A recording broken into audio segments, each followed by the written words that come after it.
fishing, it's in my soul.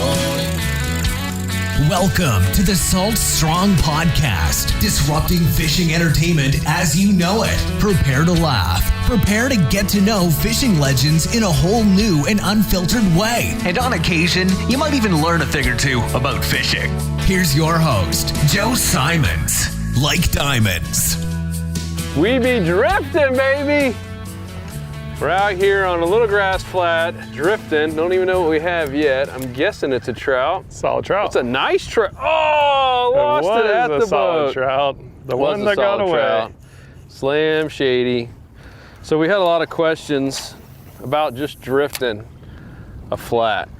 Yep. Assuming we have no trolling motor, which we do, but we're not using it. No power pole. Just two guys with a dream to catch fish and a little bit of wind in a skiff. What do you do? And some current. So, dude, what was that? I don't know what that was. Skipjack or something? That was like ferocious. Yeah, it was moving fast, whatever it was. So, what we're doing is really just drifting. And drifting, there are some strategies for drifting. Ooh, this is a nice trout. Hit right at the boat. Check out that bad boy. It's a nice one. Just drifting. No big deal. So there are some strategies, and probably 18, 19 incher there. Here's the net here, Joe. Getting a spray down here. You trying to grab the net? Yeah, I got too much junk down there. Oh my goodness. All right, he's getting the microphone wet. Control your fish. Oh, I thought Luke, you're gonna be a good brother and help me out there. Never. Check out that bad boy. All sitting here, just trolling. You can see the slam shady coming out of his mouth. Yeah, that's a solid trout. All right, not worth falling in over, Cody. And that thing got everything soaking wet. Yeah, so what we're doing is we're drifting this flat, and where the trout have been, they haven't been right on the edge. We're at a high tide, at low tide, they're usually right on the edge, and right now they seem to be maybe like 50 to 100 yards off the channel edge, off the deep side. And so what we're doing is we're just using the wind and the current and the motor, right? The motor is we're using as a tiller, and we're using that to control our angle. So when Joe was reeling that trout in, I went and changed the motor because we're getting a little bit too close to the edge. The edge is right where those signs are. I don't want to be over the edge. And that way now the motor is now the boat is starting to turn over and just keep us right in the zone. And obviously if I wanted to go to the channel, I would just turn the wheel that way, and the motor would kick the boat over. So use the motor as a tiller. A lot of people will turn the boat on, right? Like get the boat on, and then you're scaring the fish, right? That big motor is very loud. The most stealthy way you could possibly approach a spot is to let the wind take you there. And so for those who don't have trolling motors, that's obviously trolling motors do help if you're doing like dock fishing, like something where you're doing some technical fishing. But if you're out here on these open flats, you actually have an advantage as long as you know how to position yourself. So now I want to kick us over here toward this direction. So I'm turning the wheel that direction. That's kicking the motor over, and that motor is now going to make the boat turn, and now it's going to shoot us. It's going to shoot us off to the left. So very, very important. A lot of people totally overlook their ability to steer the boat without the motor on. And it makes a really big difference. As you can see, just that one little turn, we're now going in a better direction. There's some potholes up ahead, so we should get some trout up here. So talk about the depth. See that's a nice fish. Dude, these big trout out here, dude. Yeah. Dang, just sitting on this flat. Whoa, what was that? That trout was spooking up those bait fish. It's not as big as the last one. Yeah, the last one was definitely bigger. Whew. Yeah, so it's all about hailing slam shady. Yeah, that's a smaller one too. So I have the bigger one on mine to go down to a smaller lure, smaller profile. Oh, there we go. I just had one. Oh. Right, I went right in the pothole, right? Last one, yeah. Right where it's supposed to be. A little trout there, Cody. Get this hook out of here quickly and release this guy. Without having to dig my fingers in. Whoa, buddy. So as far as the depth we're targeting, it's about 3 to 5 feet basically has been the range. Any shallower, it seems to be dying off, and then any deeper, it seems to be dying off. So that's just been the range today. Every day's different, so it's smart to try a little bit of everything. But we're just holding in that zone, and just covering ground. And that wind is a significant advantage. You missed it, so I released him, trying not to hold him at all, and Slam Shady was still kind of dangling. And as he fell off, I mean, he's only an inch from the water, as his head was going down, the tooth actually caught on the tail of the Slam Shady and wouldn't rip off. The Z-Mans, oh, so tough. You guys are wondering, hey, how do I get my hands on Z-Man Slam Shady? Well, the 5 inch is in stock as we're recording this. Yep, and it's gonna get better and better. And this is the 4 inch and the 3 inch. They're coming soon, let's just say that. It has been a brutal long waiting game to get the Z-Man Slam Shadies. We got the 2.0s, we got the Bombers now, Slam Shady Bombers, which is pretty epic. Launch those things, and probably one of the best skipping Slam Shady paddle tails. Would you agree? Yeah, those are my favorite for covering the mangroves. So what we have now is we're now off the flat. You know, the flat basically ended, the grass portion, and where we need to go is too far forward to use the tiller. You know, the motor's a tiller. So I'm going to turn the big motor on. We're going to bump up about 100 yards, and then there's another little grass section up there. So sometimes you do have to fire up the big motor. So this is real life what happens. Not fishing TV show where they only show you the best stuff out of 3 days in a 21-minute episode. This is real life. We're just out here fishing. And so what I'm looking for potholes. Most of the trout hold in the potholes, so I'm seeing a good pothole right up that way. So obviously I don't want to motor right to it, right? I want to motor upwind from it. That way we can drift back to it very quietly and pick off some fish that are likely to be in there. So we're going over some shallow stuff, so always make sure we're not, it's still plenty deep for the motor. And so there's one pothole, 2 potholes, another couple further over that way. So I'm going to try to get a drift so that we go kind of right through almost the middle where we can reach all of them, or at least as many as possible. There's also a really good time when you're drifting and having to move is to re-rig if you need to. If you've had a couple strikes like I have, that one, I mean, he inhaled it, which is what took me so long to release him. And even though it's not a snook, and even though I got 30-pound, I think this is mono. I don't even know, it's mono or fluoro. I think it's the Berkeley, just the big game. No, they make both though, don't they, Luke? Big game, fluoro and?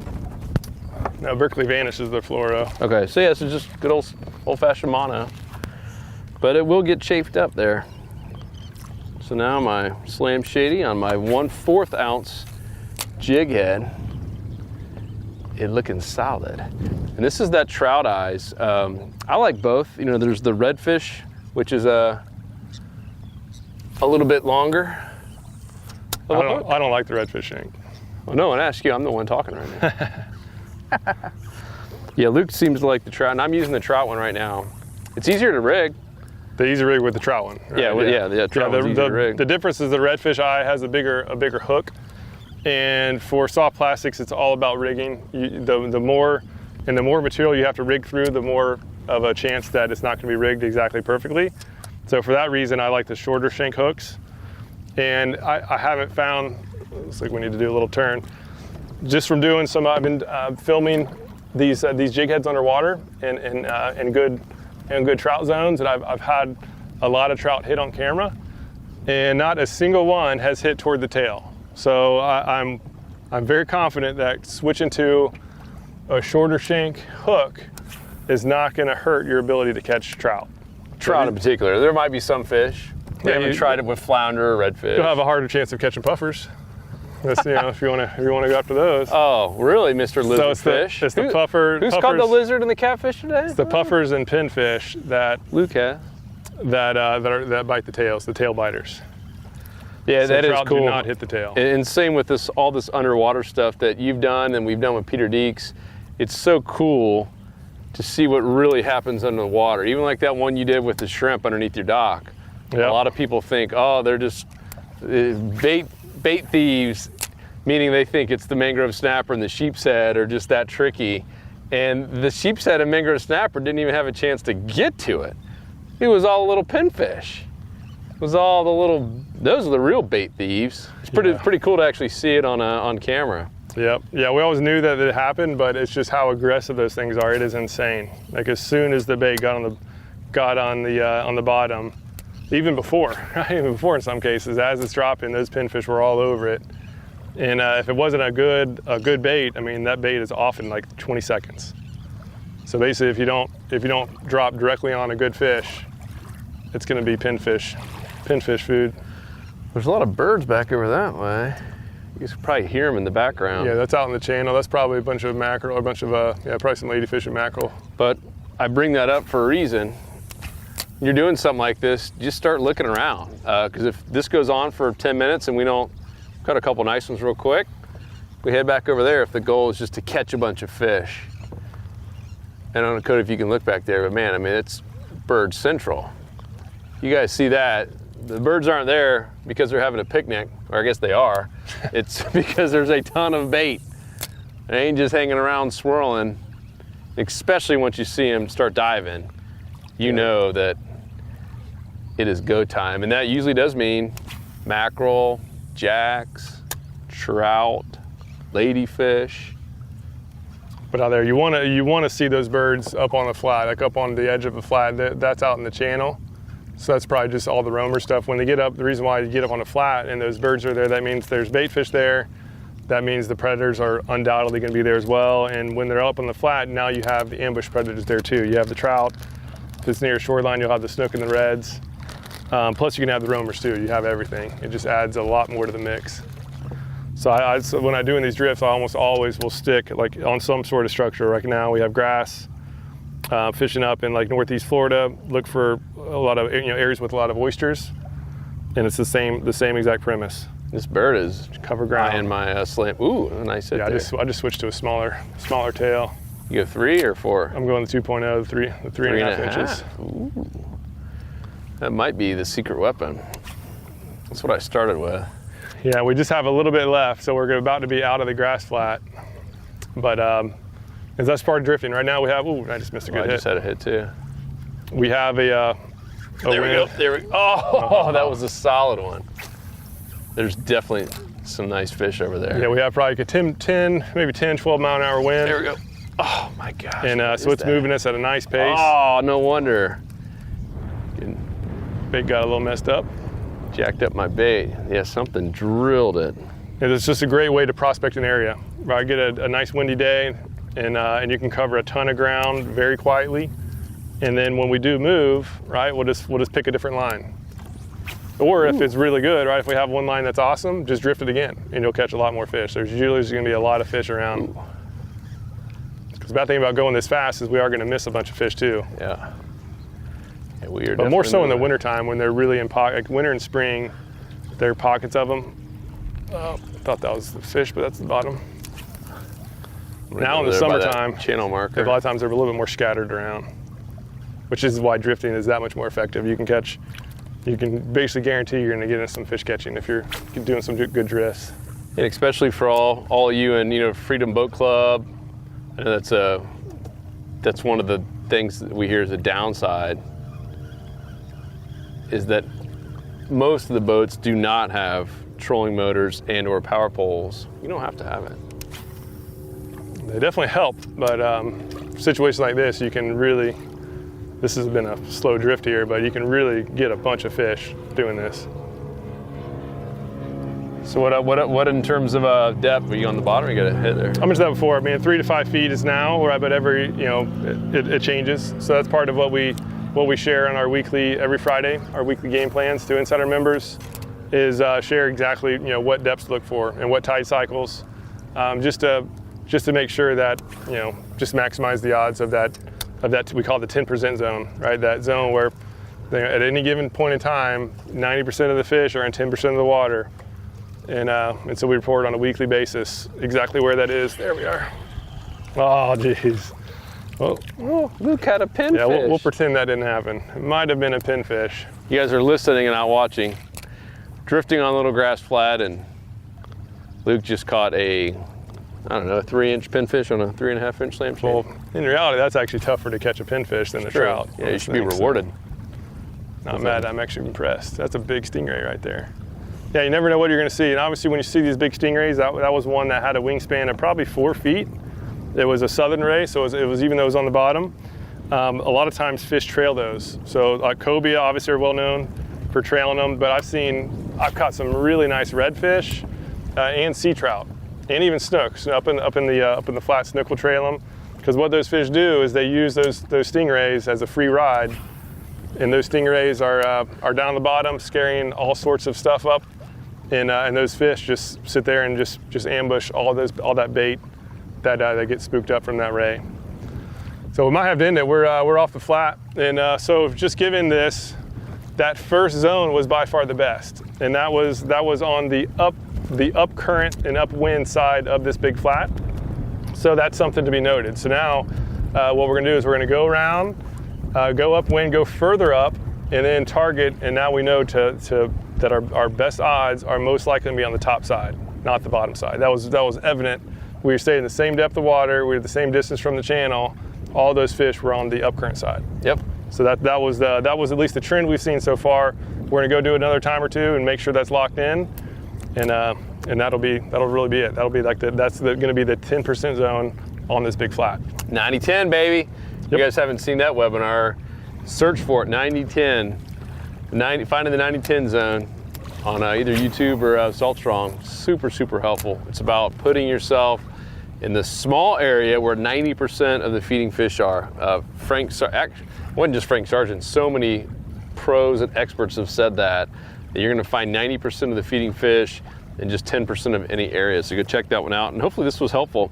I know it's come up a lot. We want to do just a short and sweet one, just because we had a great day for just some wind, and it wasn't great conditions, and prove you can catch a couple quick trout and a dinky pinfish. Yeah, I just need in 10-15 minutes, just real quick. Just get some paddle tails on a jig head and take it over a flat, like either a grass flat or oyster area, and you can catch a little bit of everything. That's really why we recommend these so highly. Yep. Because they just flat work and they're easy to use. Like we took Joe's daughter out, Shauna, when she was like 6 or 7. She was catching her own trout. Yeah. It doesn't take any sort of crazy fancy retrieve. Obviously, there's some tips and tactics that help, but just having it on there, cast and retrieve, you're gonna catch some fish. Cast and retrieve, find the fish, find the bait. All right, that's it, guys. Hope that helps. Inside our members, as you know, we got 20% off everything in the store, including reels, rods, line, lure, terminal tackle, etc. And anyone can go by there. Our shop is open to the public, but of course, insiders get 20% off. So just one more reason to join us in the Insider Club, where we help you catch more fish and save money while you be doing it. Maximize your time, maximize your money. It sounds pretty good. So simple. I want to join. I'm already a member. All right, guys, thank you so much for all the support, all the love. We will see you soon. Go to saltstrong.com to learn more about everything. Peace. We out. 'Cause fishing, it's in my soul.